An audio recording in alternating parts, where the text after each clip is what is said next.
Hello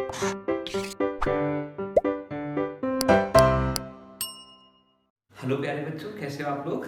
मैं अनुपम blueprint digital channel के माध्यम से आप सभी का हार्दिक स्वागत करता हूं, वेलकम करता हूं और उम्मीद करता हूं आप सभी लोग स्वस्थ होंगे। आज की क्लास में हम लोग पढ़ने जा रहे हैं आव्यूह की पहली एक्सरसाइज 3.1 के कुछ इंपॉर्टेंट क्वेश्चन। ठीक है, उसमें से ये एक दो क्वेश्चन हम लोग सॉल्व करेंगे।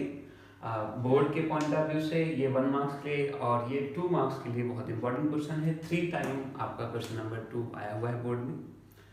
तो और ये दो क्वेश्चंस करने के बाद आज हम लोग एक नया टॉपिक सीखेंगे, उसका नाम है आव्यूहों का गुणन। मैंने पिछले वीडियो में बात की थी कि हम आव्यूहों के गुणन को बहुत सावधानी से करेंगे, बिकॉज ये एक तरह से पूरा आधार है मैट्रिक्स के आगे के क्वेश्चंस को सॉल्व करने का। लेकिन उसके पहले प्यारे दोस्तों, आप सब लोग को हमारे चैनल को सब्सक्राइब करना होगा। तो आप लोग बेल आइकन बटन को हिट करिए और हमारे चैनल को सब्सक्राइब करिए, जिससे कि आप लोग को आगे भी इसी तरह के वीडियो मिलते रहें और आपकी पढ़ाई साथ साथ चलती रहे। तो चलिए हम लोग स्टार्ट करते हैं।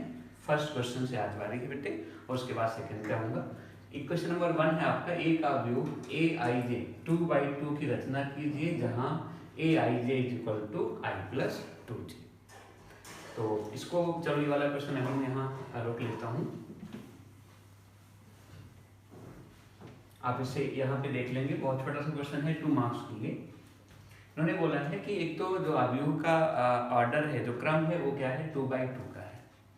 और aij में जो रिलेशन है वो क्या है, i+2j। aij = i+2j का मतलब होगा कि जब हम लोग a11 निकालेंगे, अब a11 यहाँ पे i भी 1 है और j भी 1 है, उसकी वैल्यू होगी, यहाँ पे आप रखोगे 1 + 2 × 1। देखना बेटे, हमने i के प्लेस पे भी 1 किया है और j के प्लेस भी 1 किया है। ये कितना आ गया बेटे, 3।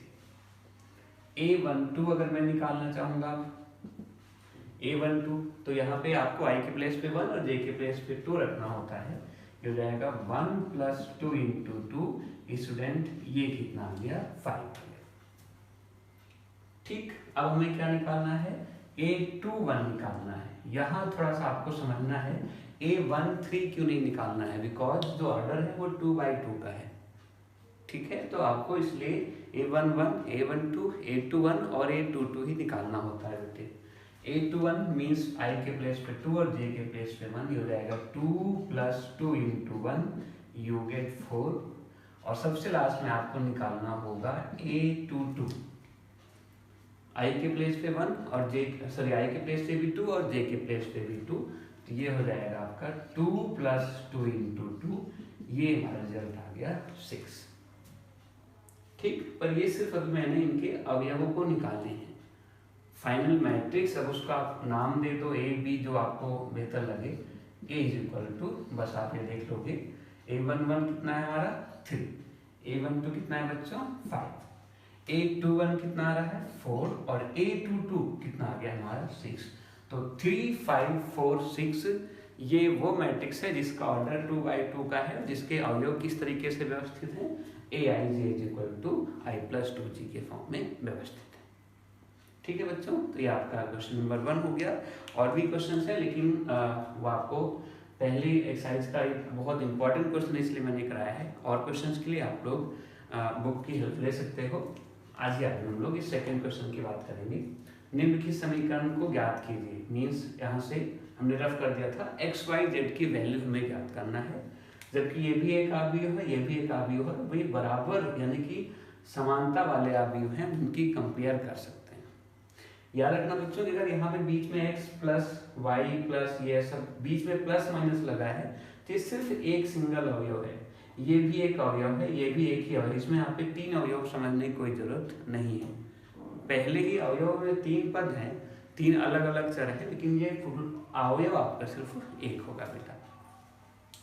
तो आप इनकी कंपेयर करोगे बेटे, तो लिखोगे -x + y + z = 1। दूसरा अगर आप लिख लो x - y + z = क्या, 2। क्लियर बच्चों। अब देखना यहाँ से मुझे z निकलने जा रहा है बेटे, अगर मैं इसको समीकरण 1 और 2 मान लूँ और मैं इन दोनों को ऐड करूँ स्टूडेंट, तो ऐड करने से मुझे z की वैल्यू निकलने जा रही है। क्यों? क्योंकि प्लस वाई से माइनस वाई कैंसिल हो जाएगा, माइनस एक्स से प्लस एक्स कैंसिल हो जाएगा, और यहाँ पे z plus Z, 2z is equal to 2 + 1 3। लो बेटे z इज इक्वल टू आ गया 3/2। ठीक है, एक मान आ गया मुझे z इज इक्वल टू 3/2। अब जहां तक बात x और y की है, ठीक है, x और y के लिए क्या करेंगे वो देख लो आप लोग।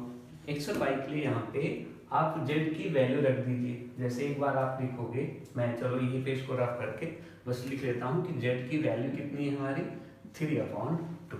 अब मैं देखना x और y में समीकरण बनाऊंगा, फिर उनको हल करके x और y का मान निकालूंगा। अब आ जाते हैं, अब लिखेंगे दोबारा से -x plus Y plus Z, और z के प्लेस पे क्या लिखेंगे 3/2 is equal to 1। Means -x plus Y is equal to 1 - 3/2। ये आप समझ सकते हो बेटे, -x plus Y is equal to -1/2। ये आपका दोबारा से इक्वेशन नंबर फर्स्ट बन गया। अब अगर आप इनको देख लोगे, सेकेंड वाले पे आ जाओ बेटे, x minus Y plus Z, Z की वैल्यू इस बार फिर वही 3/2 और इज इक्वल टू क्या बेटे 2। तो यहाँ से x माइनस वाई, आप समझ रहे हो इस बात को, 2 - 3/2 बेटे ये हो गया 1/2 बिकॉज 4 - 3। लो अब मेरे पास स्टूडेंट दो इक्वेशन है, -x plus Y is equal to -1/2, x minus Y is equal to 1/2 is equal to ये। आपने 10th क्लास में ऐसे बहुत सारे क्वेश्चन एलिमिनेशन से यानी कि विलोपन विधि से कर रखा है। आपको हल करके x और y का मान निकालना है, z आपने ऑलरेडी इसका मान निकाल रखा है। ओके स्टूडेंट्स, तो ये आपने 1-2 क्वेश्चन किए हैं, बहुत इंपॉर्टेंट हैं, आप इनको ज़रूर कर लीजिएगा। और इसी तरीके के और क्वेश्चंस लेने के लिए मैंने आपसे बात की है कि ये चित्रा पब्लिकेशन की आपका मैथ्स की एक्टिव बुक है। ये आपको इसमें एनसीईआरटी के साथ साथ बहुत सारे एग्जाम्पल्स और क्वेश्चंस मिल जाएंगे। ये भाग 1 इसी तरीके से भाग 2 भी है, आप इसको जरूर प्रेफर करिए, आपको क्वेश्चंस के लिए ये सफिशिएंट रहेगा। और अब हम इसके बाद सीखने जा रहे हैं जो आज हमारा मेन टॉपिक था, वो था अवयव का गुणन।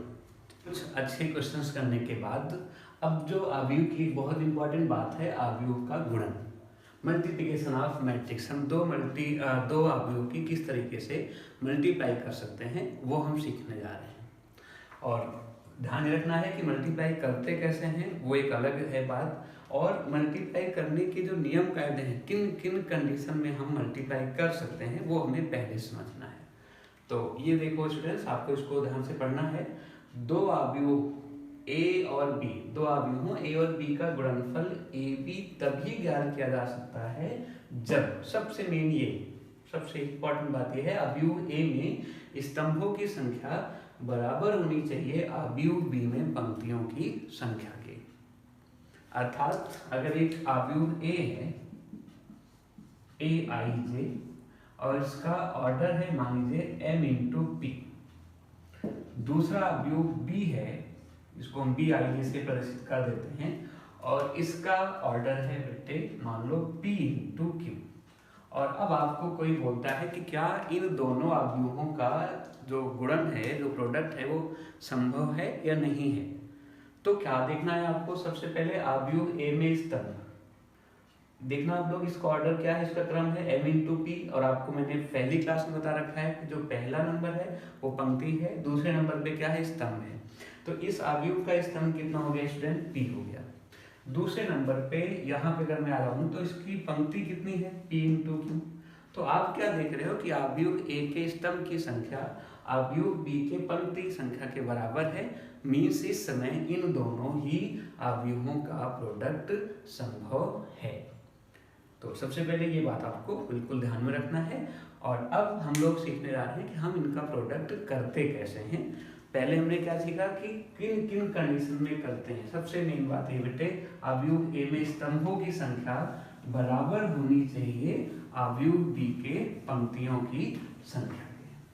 अब आप एग्जांपल देख लो, जैसे मैंने आपसे बोल दिया a = 3, 4, 5, 6, और b इक्वल टू है आपका 7, 8, 9, 10, ये इस तरीके से। ओके, अब आप देखना बेटे आव्यूह ए का जो ऑर्डर है, जो क्रम है वो कितना है, 2/2 का है। आव्यूह बी का भी क्रम क्या है, 2/2 का है। तो यहाँ पे स्पष्ट रूप से दिख रहा है कि आव्यूह ए का जो स्तंभ है वो भी 2 है, आव्यूह बी की जो पंक्ति है वो भी 2 है, तो यानी कि इनका गुणन आराम से आप कर सकते हैं, संभव है। अब अगली जो बात आती है वो है हम इसकी मल्टीप्लाई करते कैसे हैं। तो उसके लिए आपको बता दूं मैं, ये तो एक सिर्फ क्रम की बात हो गई है। मैं इनके एलिमेंट्स को थोड़ा सा और एक मैथमेटिकल तरीके से लिख देता हूँ। ये मान लो A1 है उनका, A12, ये आपका A21 और ये A22 है। यहाँ पे अगर मैं इनको समझ लेता हूँ B11, B12, B21, B22, तो अब जो AB होगा, AB वो देखना है। उनका क्या रूल है, उसे 2 तरीके से करते हैं। मेरे पास जो फर्स्ट रूल है वो आप उस पर फोकस करोगे। हम आव्यूह बी के, याद रखना है बच्चों, आव्यूह में ए बी अलग है और बी ए अलग है। ए की बी से गुणा करना है या बी की ए से गुणा करना है, तो दोनों अलग अलग बातें हैं, वो हम फर्दर अभी बात करेंगे। अभी मैं ए से बी की मल्टीप्लाई करने जा रहा हूँ। तो आपको बी के पहले स्तंभ को उठाना है और आपको मैट्रिक्स ए यानी आव्यूह ए के दोनों पंक्तियों से उनके संगत अवयवों की गुणा करके जोड़ना है। सुनना है बेटे, आव्यूह बी के पहले स्तंभ की आव्यूह ए के दोनों ये जो भी हैं पंक्तियों के संगत अवयवों की गुणनफल का योगफल करना है। मीन्स अगर आप मेरी उंगली भी देख के समझना चाहो, ये अब यहाँ पे इस वाले पे क्या रहा है बेटे, B11 और इस पे क्या रहा है, B21। ये जाएगा आपका B11 जाएगा A11 के पास और बेटे B21 जाएगा A12 के पास। ठीक है, तो ये हो जाएगा आपका A11 B11 प्लस बेटे, अब ये देखना आप लोग, इसके पास ये आने वाला है बेटे A12 इंटू B21। इससे भी आपको सिर्फ पहली पंक्ति और पहले स्तंभ का पहला अवयव मिला है बेटे। यही वर्क आपको दूसरी पंक्ति के साथ भी करना है। तो देखना ये B11 किसके पास जाएगा, A21 के पास, यानी कि A21 इंटू B11 प्लस यहाँ पे ये देख सकते हो आप लोग, ये किसके पास जाएगा बेटे, A22 के पास, तो A22 इंटू B21।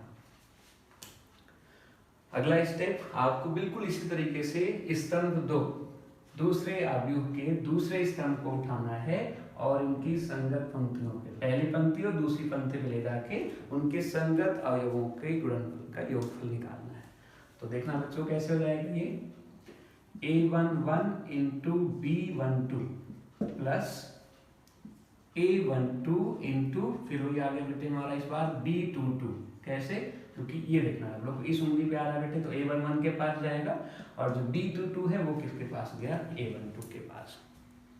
अभी लास्ट स्टेप बच गया। अब इसी को आपको दूसरी पंक्ति के पास ले आना है, तो ये हो जाएगा A21 इंटू B12 प्लस बेटे आपका A22 इंटू B22। यस, अब ये आपका पहला स्तंभ हो गया और ये आपका दूसरा स्तंभ। अभी इसको हम सॉल्व करेंगे। अब हालांकि इसमें A11 B11 है तो इसे क्या सॉल्व करना है, लेकिन वैसे अगर ये नंबर्स में होते हैं 3 into 4 प्लस 5 into 6, तो उन्हें हम लोग सॉल्व करते हैं, तो एक सिंगल अवयव आपको यहाँ पे दिखने लग जाते हैं। फिलहाल ये आपको मेथड समझना है, ये गुणनफल का तरीका है। एक तरीका और है, लेकिन अभी आपको इस पहले मेथड पे फोकस करना होगा बेटे। अब हम एक एग्जाम्पल लेते हैं न्यूमेरिकली, ताकि आपको ज़्यादा अच्छे समझ में आ जाए बेटे। मान लीजिए आव्यूह A इक्वल टू है 5, 6, 7, 8 और बेटे आव्यूह B इक्वल टू है 3, 2, 1, 3 या 1, 5, ऐसे कुछ कर ले। तो ये तो बिल्कुल स्पष्ट है, ये 2/2 का एक आव्यूह है बेटे, ये भी 2/2 क्रम का एक आव्यूह है, तो गुणा तो इनकी संभव है, गुणा होगा क्या वो देखना है बेटे। AB बराबर, चलिए पहली पंक्ति उठाओ बेटे, पहला स्तंभ उठाना है, पहली पंक्ति ले जाना है। तो 3 किसके पास जाना चाह रहा है, 5 के पास, उनकी गुना होगी, प्लस 6 के पास 1 जाएगा बेटे, तो 5 इंटू 3 प्लस 6 इंटू 1। बिल्कुल यही काम दूसरी पंक्ति के पास भी जाएगा बेटे, 7 इंटू 3 प्लस बेटे 8 इंटू 1। अब यहाँ जाओ बेटे, दूसरा स्तंभ उठाओ, तो 5 इंटू 2 प्लस 6 इंटू 5, यस बेटे 7 इंटू 2 प्लस 8 इंटू 5। ये उंगली पे धारना बेटे, ये स्टूडेंट बहुत सावधानी इसमें दिखाना है। ये मैं उठा रहा हूँ, देखना बेटे इस 5 के पास 2 गया प्लस इस 6 के पास 5 आया। ऐसे ही फिर जब दूसरे पंक्ति में ले जाओगे बेटे तो 7 के पास 2 आ रहा है प्लस 8 के पास 5 आ रहा है। और इसमें मैं ये भी क्लियर करूँ, बहुत सारे वर्क ऐसे होते हैं लाइफ में कि सिर्फ प्रैक्टिस पे डिपेंड करते हैं। आप वैसे साइकिल आप नहीं सीख सकते हो आधे घंटे में 10 मिनट में, उसमें इंटेलिजेंसी के साथ साथ प्रैक्टिस लगेगी बेटे। आप प्रैक्टिस करोगे आप आसानी से सीख जाओगे। ऐसे ही जैसे आप 4-6 क्वेश्चंस करोगे तो आपको बिल्कुल अच्छे से क्लियर हो पाएगा कि हम कैसे कैसे इनका प्रोडक्ट करेंगे। अब इसमें चूंकि न्यूमेरिकल है तो इसको और हम लोग आगे ले जाते हैं। ये आप देख लोगे 5 3 15 और 6 21, 7 3 21 प्लस 8 ये बेटे 29, 5 2 10 6 5 30 ये बेटे आपका 40, 7 2 14 8 5 40 40 15 54। ये आपका क्या आ गया बेटे, ए बी आ गया। ठीक है, और ध्यान रखना बेटे बच्चे ए बी अलग है और बी ए अलग है। बी ए भी मैंने निकाला, बी उनका निकाला है, ए भी निकाला है। और मैं एक दो बात कर लेता हूँ किस तरीके से कि कभी कभी इनके क्रम अलग होंगे। जैसे यहाँ तो क्रम समान थे, लेकिन क्रम अलग होने के बावजूद प्रोडक्ट संभव होगा, और कई बार क्रम समान होने के बावजूद प्रोडक्ट संभव नहीं होगा। क्योंकि जो सबसे मेन बात है वो तो शुरुआत में हुई है बेटे कि पहले पंक्ति का स्तंभ, सॉरी पहले आव्यूह का स्तंभ दूसरे आव्यूह के पंक्ति के बराबर होना चाहिए। तो मैं इसी की बात कर लेता हूँ। अब यहां से भी बोल दूं बेटे b इक्वल टू इस तरीके से 3 4 5 6 7 8। अब जरा इसका क्रम देखो आप लोग, पहले क्रम इसका होगा 1 2 3 3 by 1 नहीं 3 by 2, क्योंकि इसमें जो स्तंभ हैं वो आपके 2 ही है बेटे। अच्छा, अब देखना बेटे पहले आव्यूह का जो स्तंभ है वो कितना है, 2 है। दूसरे आव्यूह की जो पंक्ति है वो कितना है, 3 है। तो क्या ये 2 इस इनके बराबर है? बिल्कुल बराबर नहीं है। यानी इस केस में ए बी जो है बिल्कुल भी संभव नहीं है। ठीक है, A B not possible, A B की वैल्यू नहीं आ सकती है। लेकिन उसका मतलब ये नहीं समझ आना है कि यानी अगर 2 आव्यूह का क्रम अलग अलग हुआ तो उनका जो गुणन है वो संभव नहीं है। मैं आपको भी दिखाने चल रहा हूँ कि उनका क्रम अलग अलग होगा लेकिन फिर भी उनकी गुणा संभव होगी। जैसे इसी को अगर मैं इस तरीके से लिखना चाहूँ कि मैट्रिक्स B इक्वल टू 6 7 8 9 10 11। अब जरा इसका क्रम देखना है, इसका क्रम है 2 by 3। इसमें स्तंभ जो है वो 3 है और जो पंक्ति है बेटे वो कितनी है, 2 ही है। अब आव्यूह ए में स्तंभ कितना, 2। आव्यूह बी में पंक्ति कितनी, 2। तो चूंकि आव्यूह ए के स्तंभ की संख्या आव्यूह बी के पंक्ति की संख्या के बराबर है बेटे, तो हम इसे बोल सकते हैं कि जो ए बी है वो आपका संभव है, ए बी की वैल्यू पॉसिबल है। निकालते कैसे हैं वो आप और देख लीजिए। अगर आप यहाँ पे आपको ए बी निकालना हो गया, ठीक है, तो आप इसको ऐसे करोगे। फिर वही बात बेटे, पहला स्तंभ उठा रहा हूं मैं, पहली और दूसरी पंक्ति के पास ले जाऊंगा तो 5 इंटू 6 प्लस बेटे 6 इंटू 9 ये बेटे। अगला यही स्तंभ अब बेटे दूसरी पंक्ति के पास जाएगा तो 7 इंटू 6 प्लस 8 इंटू 9। पहले स्तंभ से ए बी का पहला स्तंभ तैयार हो जाता है। अब दूसरा स्तंभ उठाऊंगा बेटे, इससे मैं ले जाऊंगा, ये हो जाएगा आपका, देखना 5 के साथ 7 और 6 के साथ 10 प्लस 7 के साथ 7 प्लस 8 के साथ 10। दूसरे स्तंभ से दूसरा स्तंभ इसका तैयार हो गया। अब तीसरे स्तंभ की बात करनी है, ये हो जाएगा आपका 8 5 40 प्लस 6 इंटू 11, फिर स्टूडेंट 7 इंटू 8 प्लस 8 इंटू 11। अब ये आपका काम है, आप लोग इसको आराम से 5 6 36 9 54 15 4 30 84 जो भी आएगा वो आप लोग को अपने आप कर लेना है बेटे। ठीक है, एक बात आपको और समझ लेना है, जरा आप इसके ऑर्डर पे फोकस करते हैं बेटे। ये पहली पंक्ति हो गई, ये दूसरी पंक्ति हो गई, तो 2 आया और इसमें स्तंभ कितने हो गए बेटे? 3। अब समझना ये है कि चलो ये तो लग रहा है कि मैट्रिक्स बी के बराबर होगा, लेकिन नहीं, ये सही नहीं है। ए बी का जो ऑर्डर होगा वो क्या होगा, हम लोग उसकी बात करने चल रहे हैं। वो भी 1 मिनट का काम है, इसको आपको समझ लेना है। अभी आपका हो जाएगा टॉपिक है हमारा कि ए बी का ऑर्डर क्या होगा। इसमें सपोज ए है और उसका ऑर्डर है बेटे इस तरीके से, ए आई जे इज इक्वल टू, मतलब इसका ऑर्डर है एम इंटू पी, और एक दूसरा जो आव्यूह है बी आई जे, ठीक है, उसका ऑर्डर है पी इंटू टी। पी तो यहाँ रहना है बिकॉज ए बी की मल्टीप्लाई जो है, जो प्रोडक्ट है वो संभव है, तो यानी कि पहले जो आव्यूह का स्तंभ है वो दूसरे आव्यूह के पंक्ति के बराबर तो रहेगा बेटे। हाँ, मैं आपको बता दूं, जो ए बी आएगा ना, ठीक है, यहाँ पे इसको चलो सी आई जैसे दिखा देते हैं उनके अवयवों को, तो ए बी का जो ऑर्डर होगा बेटे वो होगा एम इंटू टी। ये देखना बेटे, एम क्या है? एम है पहले आव्यूह की पंक्ति और टी क्या है? दूसरे आव्यूह का स्तंभ। यानी कि यदि 2 आव्यूहों का गुणन संभव होता है तो उनका जो रिजल्ट आता है, यानी कि जो उनकी मल्टीप्लाई करके जो एक नया आव्यूह तैयार होता है, उस आव्यूह का जो क्रम होगा वो होगा पहले आव्यूह की पंक्ति और गुणे दूसरे आव्यूह का स्तंभ। ओके स्टूडेंट, मैं उम्मीद करता हूँ ये एक बहुत स्पेशल टॉपिक था आपका आव्यूह का गुणन। अब आपके लिमिटेड क्वेश्चंस कराने के साथ साथ अभी नेक्स्ट वीडियो में हम लोग और भी थोड़ी सी बात करेंगे कि कब कब ए बी संभव नहीं है। कभी ए बी तो संभव होगा लेकिन बी ए संभव नहीं हो पाएगा। समटाइम ऐसा भी होगा कि ए बी और बी ए दोनों संभव होंगे। समटाइम ना ए बी संभव होगा ना बी। ऐसी बहुत सारी बातें हैं। उसके अलावा भी हमें सममित और असममित अवयव ये सब बातें करनी है। तो अभी आव्यूह में बहुत इंपॉर्टेंट बातें बच रही हैं। इनको आगे सुनने के लिए आप लगातार हमारे चैनल से जुड़े रहिए। और मैं एक बार फिर याद दिला दूँ, आप लोग वीडियो स्टार्ट होने के पहले या बीच में जब भी आपको लगता है आपको इस चैनल को सब्सक्राइब करना है, जिससे आपको इसी तरीके से वीडियोज मिलती रहें।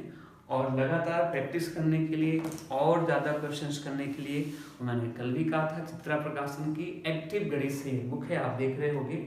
और यहाँ पे एनसीईआरटी के भी इसमें बराबर बहुत सारे इंपॉर्टेंट क्वेश्चंस और साथ में ये भी लिखा है कि वो क्वेश्चंस कितनी बार आए हुए हैं।